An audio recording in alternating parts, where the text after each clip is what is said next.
વેરાવળ ખાતે પ્રાકૃતિક પરિસંવાદ અને પ્રદર્શન યોજાયું હતું. ગુજરાત પ્રાકૃતિક વિકાસ બોર્ડ અને ગીર સોમનાથ જિલ્લા ખેતીવાડી વિભાગના સંયુક્ત ઉપક્રમે તાતીવેલા ખાતે આહિર સમાધિ વાડી ખાતે પ્રાકૃતિક પરિસંવાદ પ્રદર્શન યોજાયું હતું. આ કૃષિ પ્રદર્શનને ખુલ્લું મૂકતા જિલ્લા પંચાયતના પ્રમુખ મંજુલાબેન મોજારે જણાવ્યું હતું કે સમગ્ર રાજ્યની સાથે ગીર સોમનાથ જિલ્લાના ખેડૂતો પ્રાકૃતિક કૃષિ ક્ષેત્રે અગ્રેસર બન્યા છે.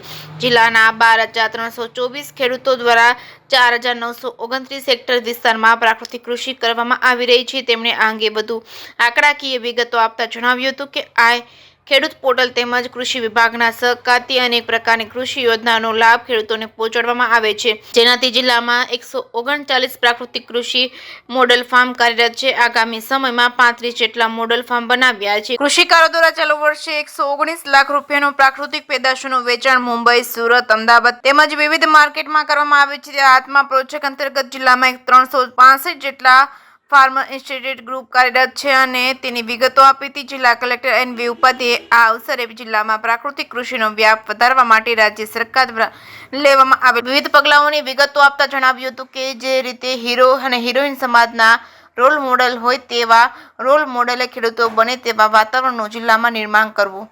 જે કે સિંગુ સાથે મહેશ વાચા, સોમનાથ.